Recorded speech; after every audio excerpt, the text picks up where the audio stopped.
നമ്മളിന്ന് ഉണ്ണിയപ്പം ഉണ്ടാക്കാനുള്ള തയ്യാറെടുപ്പിലാണ് കേട്ടോ. 250 ml 1.5 കപ്പ് പച്ചരി എടുത്തിട്ടുണ്ട്. അത് നമ്മൾ 1 മണിക്കൂർ വെള്ളത്തിലിട്ട് വാലാൻ വെച്ചേക്കണം കേട്ടോ. വെള്ളം വാലാൻ വെച്ചേക്കണം. അത് കഴിഞ്ഞിട്ട് നമ്മളിത് നന്നായിട്ടൊന്ന് അരച്ചെടുക്കണം. നമ്മളൊരു 10 ബെല്ല ശർക്കര എടുത്തിട്ടുണ്ട്. ഒരു 1/2 ഗ്ലാസ് വെള്ളം ഒഴിച്ചിട്ട് ഒന്ന് ഉരുക്കിയെടുക്കണം. അത് വെള്ളം കുറവ് ഒഴിക്കുമ്പോൾ 1/2 ഗ്ലാസ് ഒഴിച്ചാൽ മതി. അത് ഒരുപാട് വെച്ചിട്ടുണ്ടെങ്കിൽ വെള്ളം നമുക്ക് കൂടുതലാവും. ചെറിയ തീയിൽ ഫുള്ളായിട്ട് ഉരുക്കിയെടുക്കുക. ശർക്കര പാനി റെഡി ആയിക്കൊണ്ടിരിക്കാനുണ്ടോ. അപ്പം ഒന്ന് ഇങ്ങനെ ഇളക്കി കൊടുത്തുകൊണ്ടിരിക്കണം നമ്മൾ. ഇതപ്പോൾ ഏതാണ്ട് എല്ലാം ഉരുക്കി കഴിഞ്ഞിട്ടുണ്ട്. അപ്പോൾ ഒന്നും കൂടി ഒന്ന് വെക്കണം. ആ നമ്മൾ ഒഴിച്ചു കൊടുത്ത വെള്ളം ഉണ്ടല്ലോ, 1/2 ഗ്ലാസ് വെള്ളം, അതൊന്ന് വറ്റാൻ വേണ്ടിയിട്ട് വെക്കണം. ഒഴിച്ചു കൊടുത്ത വെള്ളം കംപ്ലീറ്റ് വറ്റിയിട്ടുണ്ട് കേട്ടോ. അത് കാണുമ്പോൾ നിങ്ങൾക്ക് അറിയാം, കാണുമ്പോൾ അറിയാം നല്ല കുറുകുറുന്നനെയായിട്ടുണ്ട്. അപ്പോൾ ഇതൊന്ന് ചൂടാറുമ്പോൾ ഒന്നും കൂടി കട്ടിയാവും. ഈ ഒരു പരുവത്തിൽ നമുക്ക് തീ ഓഫാക്കി വാങ്ങി വയ്ക്കാം. ഒരുപാട് വെണ്ണ പോലെ അരയരുത്, ചെറിയ തരി വേണം. ഒരുപാട് തരിയാവാനും പാടില്ല കേട്ടോ. ചെറിയൊരു തരിയോട് കൂടി അരയ്ക്കാം. കൂടെ തന്നെ നമുക്ക് 4 ചെറിയ പാടങ്കോടൻ പഴം ഇതിന് കൂടി ചേർക്കണം കേട്ടോ. പ്രത്യേകം എന്താ വെച്ചിട്ടുണ്ടെങ്കിൽ പഴം ചേർക്കുമ്പോൾ അധികം ദിവസം നമുക്ക് ഇരിക്കില്ല. ഉണ്ണിയപ്പം ഉണ്ടാക്കി കഴിഞ്ഞെങ്കിൽ 2 ദിവസത്തിനുള്ളിൽ തീർക്കണം. 3-ാമത്തെ ദിവസം ചിലപ്പോൾ അതിനുള്ളിൽ നൂല് പാവും. ഈ പഴം കൂടുതലിട്ട് കഴിഞ്ഞിട്ടുണ്ടെങ്കിൽ ഉള്ള കുഴപ്പം അതാണ്. ഓക്കെ, പഴം ഇട്ടില്ലെങ്കിൽ ഹാർഡായിരിക്കും. നമ്മൾ നല്ല സോഫ്റ്റ് ആകാൻ വേണ്ടിയിട്ടാണ് പഴം ഇടുന്നത്. അപ്പോൾ ഒരു 4 പാടങ്കോടൻ പഴം നമുക്ക് ഇതിൻ്റെ കൂടെ ചേർത്ത് കൊടുക്കണം അരയ്ക്കുമ്പോൾ. വെള്ളം ചേർക്കാണ്ട് ഒരു 2 തിരിച്ചു നമ്മളൊരു 2 ടീസ്പൂൺ വെള്ളം ഒഴിച്ച് കൊടുത്തിട്ട് വീണ്ടും അരയ്ക്കണം. കാരണം വെള്ളം കൂടുതലായി കഴിഞ്ഞിട്ടുണ്ടെങ്കിൽ നമുക്ക് പറ്റില്ല. കാരണം ശർക്കരയിൽ വെള്ളമുണ്ട്, പിന്നെ പഴത്തിൽ വെള്ളം ഉണ്ടാവും. അപ്പോൾ നമ്മൾ വെള്ളം കുറവാണ് ചേർക്കാൻ പാടുള്ളൂ. അപ്പോൾ 2-3 ടീസ്പൂൺ വെള്ളം നമ്മൾ ചേർത്തിട്ടുള്ളൂ കേട്ടോ. നമ്മളതിൻ്റെ കൂടെ 2-3 തിരിച്ചിട്ട് പഴം കൂടി ഇട്ട് കൊടുക്കണം. പഴം കൂട്ടി അരച്ചപ്പോൾ ഇതുപോലെ ആയിട്ടുണ്ട്. നമ്മളൊരു 4 ടീസ്പൂൺ വെള്ളം ചേർത്തിട്ടുള്ളൂ കേട്ടോ. വീണ്ടും നമ്മൾ 2 ടീസ്പൂൺ കൂടി വെള്ളം ചേർത്ത് ഒന്നും കൂടി അരച്ച് കൊടുക്കുക. അപ്പോൾ നമ്മൾ അതിന് 3/4 ഭാഗം അരഞ്ഞിട്ടുണ്ട്. ഇനി നമുക്ക് അതിൽ കൂടെ ശർക്കര പാവ് ചേർത്ത് കൊടുക്കാം. ശർക്കര പാവ് കണ്ടോ, ഇതുപോലെ ഇങ്ങനെ കട്ടിയിലാണ് നമ്മൾ ഉരുക്കിയെടുത്തതിനുണ്ടോ. ശർക്കര പാവ് നമ്മൾ ആ ഒഴിച്ച വെള്ളം കംപ്ലീറ്റ് വറ്റി നമ്മൾ കട്ടിയിലാണ് ഉരുക്കിയെടുത്തത്. കാരണം വെള്ളം കൂടി പോയി കഴിഞ്ഞിട്ടുണ്ടെങ്കിൽ ഇത് ടേസ്റ്റ് ഉണ്ടാവില്ല. അതുകൊണ്ടാണ് നമ്മൾ ഇതുപോലെ കട്ടിയിൽ എടുത്തേക്കുന്നത്. നമ്മൾ ഈ മിക്സിയിൽ തന്നെ ഈ ശർക്കര പാവ് നമ്മൾ ചേർത്ത് കൊടുക്കും. ഓക്കെ, വീണ്ടും നന്നായിട്ട് അരച്ച് കൊടുക്കുക. അപ്പോൾ ഇത് കറക്റ്റ് വെള്ളമായിട്ട് കണ്ടോ, ബാറ്റർ കറക്റ്റ് ആയിട്ടുണ്ട്. അപ്പോൾ നമുക്ക് ഇനിയൊരു 5 മണിക്കൂർ വെക്കാം. നമ്മൾ ഇനി കുറച്ചതിൽ കറുത്ത എള്ള് ഇട്ട് കൊടുക്കുക കേട്ടോ. കറുത്ത എള്ളിട്ട് നന്നായിട്ട് ഇളക്കി കൊടുക്കുക. നമ്മൾ നാളികേരമില്ല, ചെറിയ കൊപ്ര ഇതുപോലെ ചെറുതാക്കി അരിഞ്ഞ് വെച്ചിട്ടുണ്ട്. നാളികേരമായാലും കുഴപ്പമില്ല, കൊപ്രയായാലും കുഴപ്പമില്ല. നമ്മൾ കൊപ്രയാണ് അരിഞ്ഞ് വെച്ചിരിക്കുന്നത്. 1 സ്പൂൺ നെയ്യ് ഒഴിച്ചു.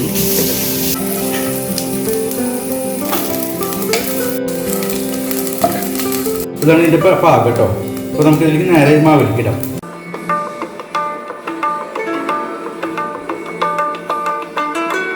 ചേലക്കായും പഞ്ചസാരയും കൂടി പൊടിച്ച് വെച്ചിരിക്കുന്നതാണത്. ഇത് നമുക്ക് ഇതിലേക്ക് ഒരു ടീസ്പൂൺ ഇട്ട് കൊടുക്കാം.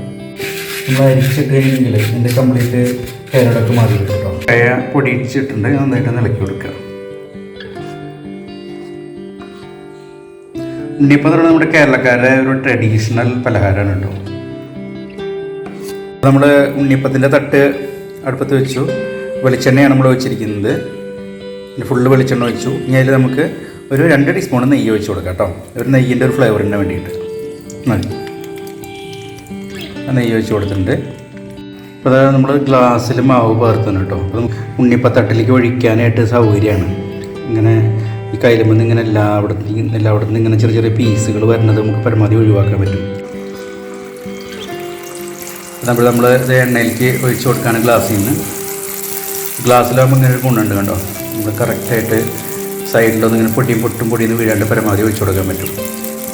അപ്പോൾ ആ മാവിൻ്റെ ഉണ്ണിപ്പണ്ടാക്കുള്ള മാവിൻ്റെ ടെക്സ്ചർ ഉണ്ടാവില്ലേ, ശരിക്കും മടങ്ങി വീണം കണ്ടോ. ബാറ്റർ ആ ഒരു രീതിയിൽ വീഴണം ശരിക്കും കേട്ടോ. അതാണ് അതിൻ്റെ ഒരു പാകം എന്ന് പറയുന്നത്.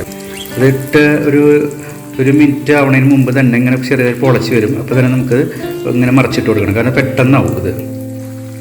ഉണ്ണിയപ്പം എന്ന് പറയുന്നത് നമ്മുടെ സാധാരണ മലയാളികളുടെ ഒരു നൊസ്റ്റാൾജിയാണ് ശരിക്കും കേട്ടോ. ഒരു ട്രഡീഷണൽ ഒരു പലഹാരം തന്നെ പറയാം. ഉണ്ണിയപ്പം ഇഷ്ടമില്ലാത്തവരായിട്ട് ആരും ഉണ്ടാവില്ല. എല്ലാവർക്കും ഉണ്ണിയപ്പം ഇഷ്ടമായിരിക്കും. പ്രത്യേകിച്ച് ഇത്തിരി വയസ്സായ അച്ഛനമ്മമാരൊക്കെ വീട്ടിലുണ്ടെങ്കിൽ അവർ എപ്പോഴും ഓരോ വിശേഷങ്ങൾക്ക് അല്ലെങ്കിൽ ആരെങ്കിലും ഗസ്റ്റൊക്കെ വരുമ്പോൾ ഉണ്ണിയപ്പമാണ് അവർ പ്രധാനമായിട്ട് ഉണ്ടാക്കുക. എൻ്റെ അമ്മയൊക്കെ അങ്ങനെയായിരുന്നു. അതുപോലെ തന്നെ ആരെങ്കിലും കൊടുത്തയക്കണമെങ്കിലൊക്കെ ഗൾഫിലേക്കും അതുപോലെ തന്നെ വേറെ അകലേക്കൊക്കെ കൊടുത്ത അന്യ സംസ്ഥാനങ്ങളിലൊക്കെ ജോലി ചെയ്യുന്ന ആൾക്കാർക്ക് കൊടുത്തയക്കണമെങ്കിൽ ഇതുപോലെ ഉണ്ണിയപ്പം ഉണ്ടാക്കിയിട്ടാണ് സാധാരണ അമ്മമാരൊക്കെ ഇങ്ങനെ കെട്ടി ഇലയിലൊക്കെ പൊതിഞ്ഞ് കൊടുത്തയക്കും. സാധാരണ നമ്മൾ കടയിലൊക്കെ കിട്ടുന്ന ഉണ്ണിയപ്പം എന്ന് പറയുന്നത് റവി മൈദയൊക്കെ ഉപയോഗിച്ചിട്ടാണ്. നമ്മളിതിൽ ഒട്ടും റവി മൈദ ഒന്നും ഉപയോഗിച്ചിട്ടില്ല. ഇതിൽ അരി മാത്രമാണ് ഉപയോഗിച്ചിട്ടുള്ളത്. അപ്പോൾ അരി മാത്രമാകുമ്പോൾ സാധാരണ കുറച്ച് ഹാർഡായിരിക്കും. അപ്പോൾ അത് ഹാർഡാവാതിരിക്കാനാണ് നമ്മൾ പഴം ചേർക്കുന്നത്.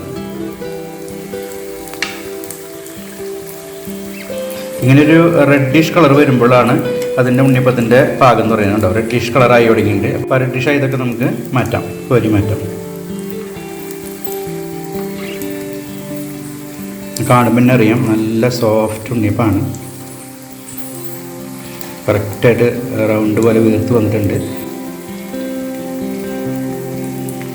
എപ്പോഴും സെൻറ്ററിലാണ് നമ്മൾ തീ കൂടുതൽ. അപ്പോൾ സെൻറ്ററിൽ എപ്പോഴും പെട്ടെന്നാവും. അപ്പോൾ സെൻറ്ററിലത്തെ ആദ്യം നമുക്ക് കോരി മാറ്റാം. സൈഡിലൊക്കെ നമ്മൾ കുറച്ച് സാവധാനമാവുള്ളൂ, കാരണം സൈഡിലല്ലല്ലോ, അതിൻ്റെ ഫ്ലെയിം കറക്റ്റ് സെൻറ്ററിലല്ലേ. സെൻറ്ററിലത്തെ ആദ്യമാവും. അപ്പോൾ ആദ്യത്തെ ട്രിപ്പ് നമ്മൾ കഴിഞ്ഞിട്ടുണ്ട്. രണ്ടാമത്തെ ട്രിപ്പ് വെച്ച് കൊടുക്കാം. കറക്റ്റായിട്ട് കുഴി നിറഞ്ഞാൽ മതി കേട്ടോ, മുകളിലേക്ക് വരരുത്. അപ്പോൾ കറക്റ്റായിട്ട് നമുക്ക് ആ ഒരു എണ്ണ കറക്റ്റായിട്ട് ലെവലിൽ നിൽക്കുകയും ചെയ്യും, കറക്റ്റായിട്ട് പൊളച്ച് വരികയും ചെയ്യും. കണ്ടോ, വളരെ ക്ലിയർ ആയിട്ട് കിട്ടിയിട്ടുണ്ട് നമുക്ക്. കണ്ടോ, നിങ്ങൾക്ക് നോക്കുമ്പോൾ അറിയാം നമ്മുടെ നല്ല ക്ലിയർ ആയിട്ട് ഷേപ്പായിട്ട് വന്നിട്ടുണ്ടോ.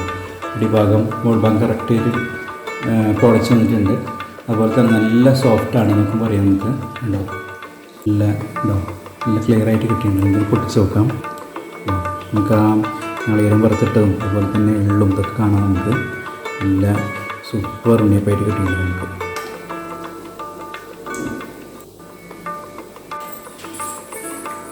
നമുക്കിങ്ങനെ ഇടയ്ക്കിടയ്ക്ക് ഒന്നുകൂടി മറിച്ചിട്ട് കൊടുത്തുണ്ടോ, ഇങ്ങനെ ഇടയ്ക്കിടയ്ക്ക് മറിച്ചിട്ട് കൊടുക്കുക. അപ്പോൾ കറക്റ്റായിട്ട് റൗണ്ട് ഷേപ്പ് കിട്ടും നമുക്ക്. അടിഭാഗം ഉൾഭാഗം ഏതാണ്ട് നല്ല റൗണ്ടായിട്ട് ഇതുപോലെ കിട്ടും.